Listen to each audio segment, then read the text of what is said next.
നാളെ 8ാം ക്ലാസ്സിലെ മാത്സ് എഴുതാൻ പോകുന്ന എല്ലാ കുട്ടികൾക്കും ഓൾ ദി ബെസ്റ്റ്. നമ്മൾ അതിലെ നാളെ വരാവുന്ന നിങ്ങൾക്ക് എക്സാമിന് വരാവുന്ന ക്വസ്റ്റ്യൻസ് ആണ് ഇതിൽ നോക്കുന്നത് കേട്ടോ. ഒന്നാമത്തെ ക്വസ്റ്റ്യൻ ഏജ് പ്രോബ്ലമായിട്ട് റിലേറ്റ് ചെയ്തിട്ട് ഒരു ക്വസ്റ്റ്യൻ എന്തായാലും എക്സാമിന് വരേണ്ടായിരിക്കും. അപ്പോൾ Raju's age is 3 times his son's age. After 10 years the sum of their ages will be 60 എന്ന് പറഞ്ഞിട്ടുണ്ട്. അപ്പോൾ എന്താണ് ചോദ്യം? മലയാളം ഞാൻ പറയാം.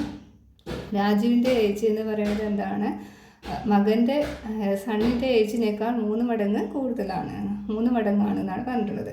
ആഫ്റ്റർ 10 years 10 വർഷം കഴിഞ്ഞാൽ the sum of their ages will be 60. അതായത് ഇവർ രണ്ടുപേരുടെയും വയസ്സിൻ്റെ തുക എന്ന് പറയുന്നത്, അതായത് മകൻ്റെയും രാജുവിൻ്റെയും വയസ്സിൻ്റെ തുക എന്ന് പറയുന്നത് 60 ആവും, 60 എന്നാണ്. അപ്പോൾ ഒന്നാമത്തെ ചോദ്യം അതിൽ take the sons current age as X, write a expression of Raju's current age. അപ്പോൾ ഒന്നാമത്തെ ക്വസ്റ്റ്യൻ നമ്മൾ എങ്ങനെ ചെയ്യാൻ നോക്കാം കേട്ടോ. അതായത് സണ്ണിൻ്റെ ഏജ് എക്സ് ആക്കിയിട്ട് എടുത്താൽ എങ്ങനെയാണ് രാജുവിൻ്റെ ഏജ് പറയാനുള്ളതാണ്. അതായത് സൺസ് ഏജ് എക്സ് ആണല്ലേ. അപ്പോൾ സൺസ് ഏജ് സിഗരറ്റ് എക്സ് എന്ന് എടുക്കാൻ പറഞ്ഞിട്ടുണ്ട്. അപ്പോൾ രാജുവിൻ്റെ ഏജ് എന്തായിരിക്കും വരിക? രാജുസ് ഏജ്, അതായത് അതിൻ്റെ 3 times എന്നാണ്. അപ്പോൾ 3 times ആകുമ്പോൾ എന്ത് വരും? 3x. അപ്പോൾ ഒന്നിൻ്റെ ആൻസറായി. ഇനി രണ്ടാമത്തെ എന്താണ്? Write the equation based on the sum of their ages after 10 years. 10 വർഷം കഴിഞ്ഞാലുള്ള ഇവരുടെ വയസ്സ് ഇക്വേഷൻ രൂപത്തിൽ എഴുതുക എന്നുള്ളതാണ് പറഞ്ഞിട്ടുള്ളത് അല്ലേ. അപ്പോൾ എന്താണ് 10 years കഴിഞ്ഞാൽ? ആഫ്റ്റർ 10 years എന്തായിരിക്കും? ആഫ്റ്റർ 10 years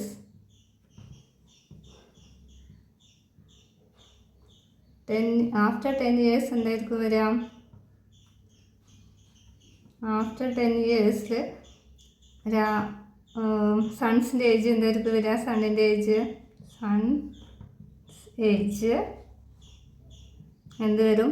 ഇപ്പോൾ എക്സ് ആണുള്ളത് അല്ലേ, അതിൽ കൂടെ ഒരു 10 ആഡ് ചെയ്തതല്ലേ, എക്സ് പ്ലസ് 10. അപ്പോൾ രാജൂസ് ഏജ് എന്തായിട്ട് വരും? Raju's age is equal to എന്ത് വരും? ഇപ്പോൾ 3x ആണ്. ആഫ്റ്റർ 10 years എന്ത് വരും? 3x plus 10. ഇനി ഇതിൻ്റെ സമ്മായിട്ട് ഒരു ഇക്വേഷനാക്കി എഴുതാൻ പറഞ്ഞിരിക്കണം. അപ്പോൾ എങ്ങനെ നമ്മൾ സമ്മിൻ്റെ ഇക്വേഷനാക്കിയിട്ട് എഴുതുക? അതായത് എക്സ് പ്ലസ് 10, അതായത് എക്സ് പ്ലസ് 10 സമ്മാണ് കേട്ടോ. അപ്പോൾ എന്താണ്? പ്ലസ് എന്താണ്? 3x പ്ലസ് 10 എല്ലാം കൂടി, അതായത് 2 പേരുടെയും കൂടി സം എടുത്താൽ 60. നമ്മളിതൊരു ഇക്വേഷൻ രൂപത്തിൽ ഇതുപോലെ എഴുതി കൊടുത്തു. ഇനി അതിൽ മൂന്നാമത്തെ question find the current ages. ഇവരുടെ കറൻറ്റ് ഏജ്, ഇപ്പോഴത്തെ വയസ്സ് കണ്ടുപിടിക്കുക എന്നതാണ് മൂന്നാമത്തെ ചോദ്യം. അപ്പോൾ മൂന്നാമത്തെ ക്വസ്റ്റ്യൻ എങ്ങനെ ചെയ്യാൻ നോക്കാം. അപ്പോൾ നമുക്ക് ഇങ്ങനെ ഒരു ഇക്വേഷൻ കിട്ടിയിരുന്നല്ലോ, അത് വെച്ച് നമുക്ക് എന്ത് അവരുടെ കറൻറ്റ് ഏജ് കണ്ടുപിടിക്കാൻ പറ്റും. അതായത് X plus 10 plus 3x plus 10 സമം നമുക്ക് എന്താണ്? 60 അല്ലേ. അപ്പോൾ എക്സ് പ്ലസ് 3x അപ്പോൾ എന്താണ്? 4x അല്ലേ. 4x 10 പ്ലസ് 10 20 സമം നമുക്ക് എന്ത് കിട്ടും? 60. ഇനി ഇത് ഇങ്ങനെ ഒരു ഇക്വേഷൻ തന്നാൽ നമ്മൾ എന്താ ചെയ്യുക? ആദ്യം 4x സമം, നമുക്ക് എക്സ് അല്ലേ കണ്ടുപിടിക്കേണ്ടത്, 4x സമം 60 ആദ്യം എടുക്കുക അല്ലേ. 60 ഇത് പ്ലസ് 20 ഇങ്ങോട്ട് പോകുമ്പോൾ മൈനസ് 20. അപ്പോൾ 4x 60 20 പോയാൽ ബാക്കി സമം 40. അപ്പോൾ 4x സമം 40, എക്സ് സമം എന്ത് വരും? 40/4 സമം നമുക്ക് 10 എന്ന് കിട്ടും. 10. ഇനി അവരുടെ ഏജാണ് ചോദിച്ചിട്ടുള്ളത് അല്ലേ, കറൻറ്റ് ഏജ്. നമ്മൾ എന്താണ് എടുത്തിട്ടുള്ളത്? രാജു സൺസ് ഏജ് എക്സ് ആണ്. അപ്പോൾ മകൻ്റെ വയസ്സ് എന്തായിരിക്കും വരിക? 10. പിന്നെ രാജുവിൻ്റെ ഏജ് നമ്മൾ എന്താണ് എടുത്തിട്ടുള്ളത്? അപ്പോൾ സൺസ് ഏജ് എന്ന് വേണമെങ്കിൽ എഴുതിയിട്ട് നിങ്ങൾക്ക് ചെയ്യാം കേട്ടോ. സൺസ് ഏജ്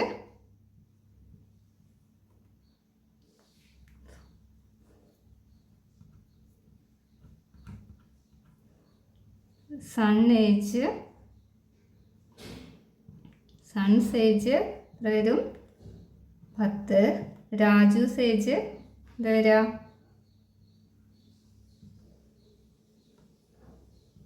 രാജൂസ് ഏജ് അതായത് 3x അല്ലേ, 3 × 10 30.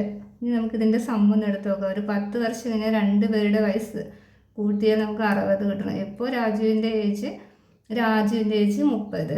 അടുത്ത ഒരു 10 വർഷം കഴിഞ്ഞാൽ 40. ഇപ്പോൾ മകൻ്റെ വയസ്സ് എത്രയാണ്? 10. ഒരു 10 വർഷം കഴിഞ്ഞാൽ 20 അല്ലേ. അപ്പോൾ 40 + 20 ഇവരുടെ 2 വയസ്സും കൂടി കൂട്ടിയാൽ നമുക്ക് എത്ര കിട്ടും? 60. അപ്പോൾ ഇപ്പോഴത്തെ വയസ്സ് 2 പേരുടെ ചോദിച്ചിട്ടുണ്ട്. അപ്പോൾ നമ്മൾ കണ്ടുപിടിച്ചു മകൻ്റെ വയസ്സ് എന്ന് പറയുന്നത് 10ഉം രാജുവിൻ്റെ ഏജ് എന്ന് പറയുന്നത് 30ആണ്.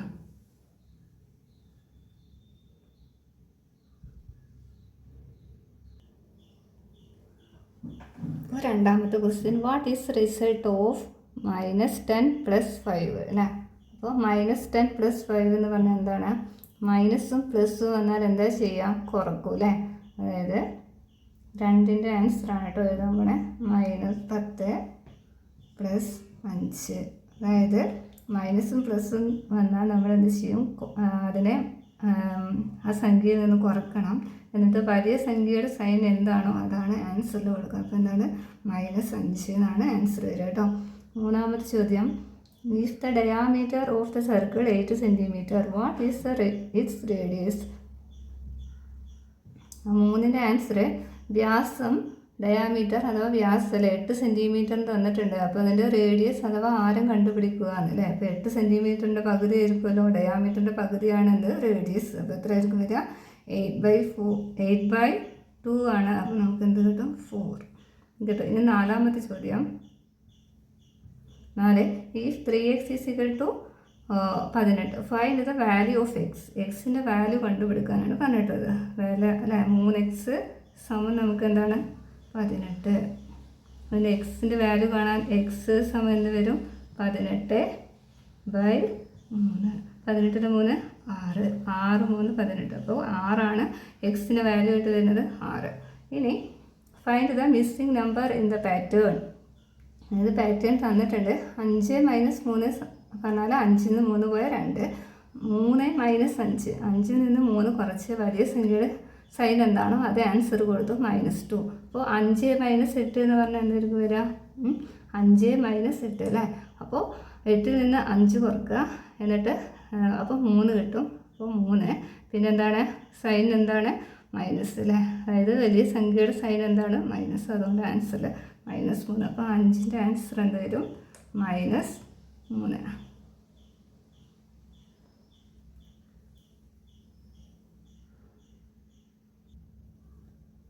അപ്പോൾ ആറാമത്തെ question, in A circle A code of length 8 cm is drawn. The distance from the center to the code is 3 cm.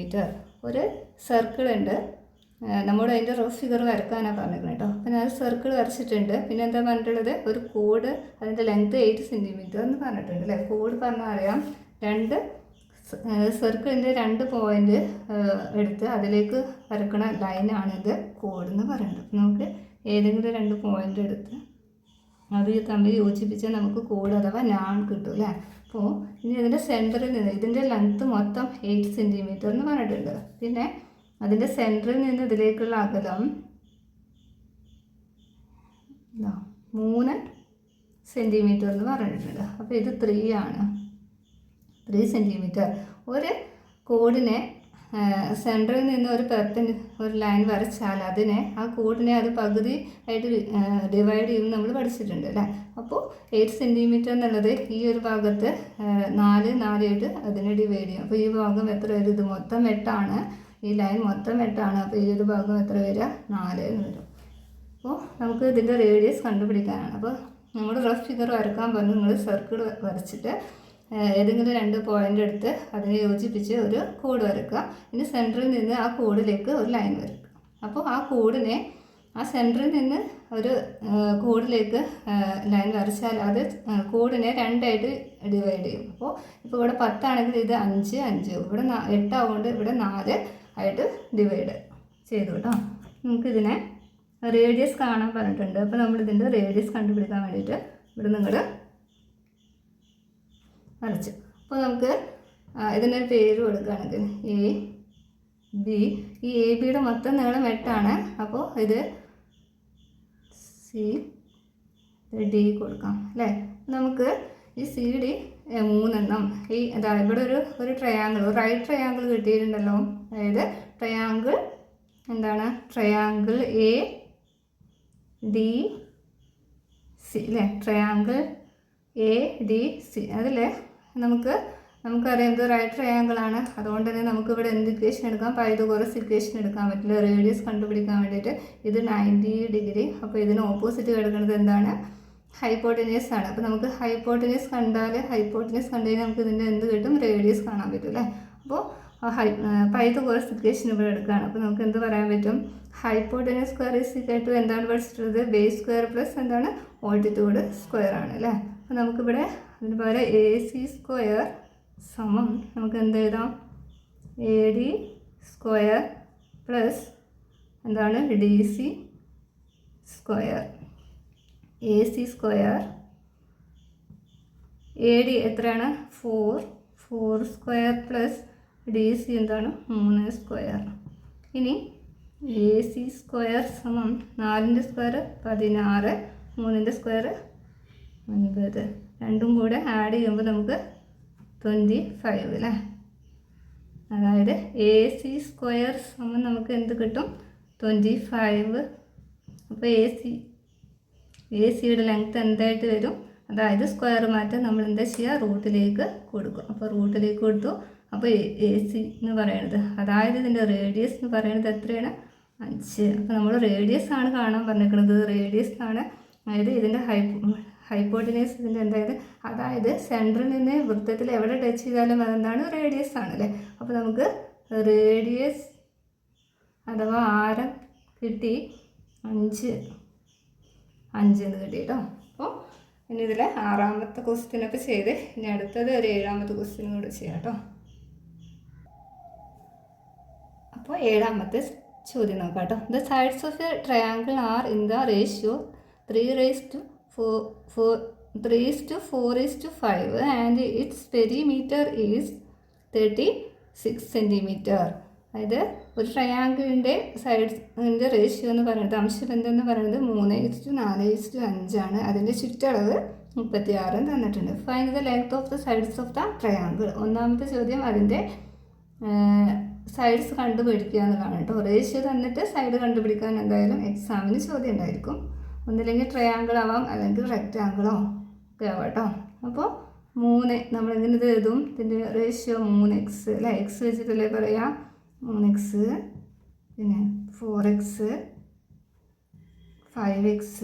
ഇതാണ് പെരിമീറ്റർ എന്ന് പറഞ്ഞാൽ ഒരു ചുറ്റളവ്. എല്ലാ 3 സൈഡും പാട് കൂട്ടുന്നതാണ് അല്ലേ. അതാണ് എത്രയാണ്? 36 എന്ന് പറഞ്ഞിട്ടുണ്ട്. ഇനി ഇതൊക്കെ കൂടി കൂട്ടാം. 3 4 3 7 5 12 അല്ലേ. 12x സമം നമുക്ക് എന്ത് കിട്ടും? 36. അപ്പോൾ എക്സ് സമം എന്ന് പറഞ്ഞിട്ട് 36. അതായത് ഇതിൻ്റെ കൂടെയുള്ള നമ്പർ താഴേക്ക് വരും അല്ലേ. 12. 36 എത്ര 12ആണ്? 3 2 6 അപ്പോൾ 3 അല്ലേ. 3 ആണ്. അപ്പോൾ നമുക്ക് സൈഡ് കിട്ടി 3 ആണെന്ന്. നമുക്കിനി ഓരോ സൈഡും കണ്ടുപിടിക്കാമല്ലോ. അതിൻ്റെ സൈഡ്സ് ഏതൊക്കെ വരിക? നമ്മൾ 3x 4x 5x എന്ന് വേണ്ടല്ലോ എടുത്തിട്ടുള്ളത്. സൈഡ്സ് ഏതൊക്കെ വരും? അതായത് 3 × x 3x അല്ലേ. അതായത് 3 × 3 9. പിന്നെ ഒരു സൈഡ് പിന്നെ 4 × x അല്ലേ. 4 × 3 4 3 12. അടുത്ത സൈഡ് 5 × 3 5x.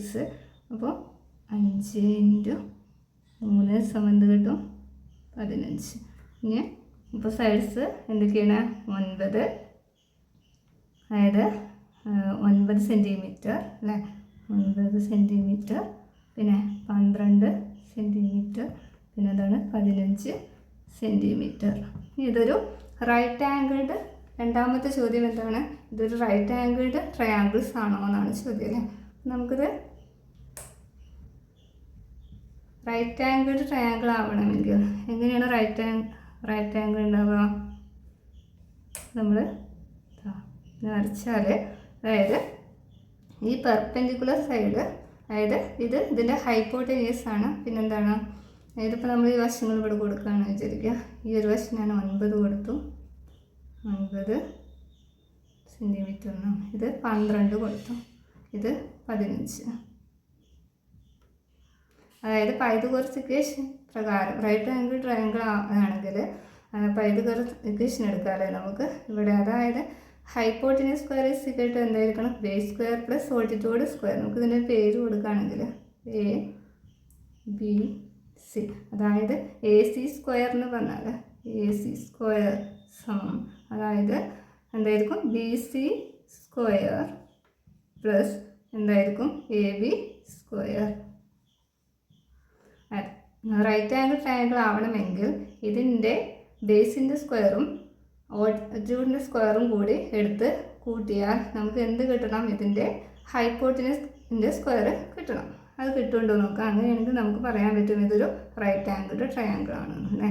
ഇപ്പോൾ AC സ്ക്വയർ, അപ്പോൾ നമ്മുടെ 15 സ്ക്വയറിന് കൊടുത്തു.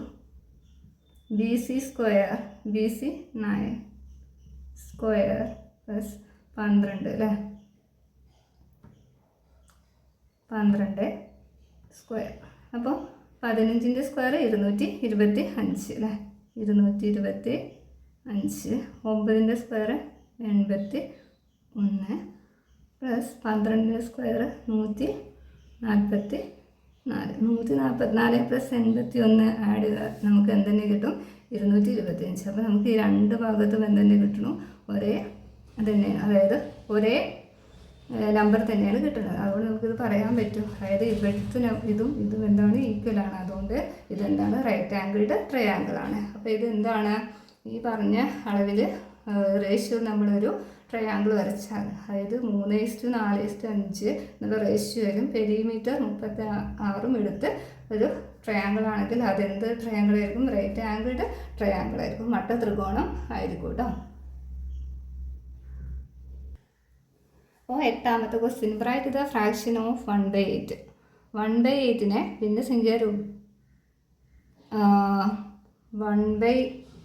fraction of 1/8 in the decimal form എന്ന് കേട്ടോ. Right in the fraction of 1/8 in decimal form ആണ്. ഇതിൻ്റെ 1/8 എന്ന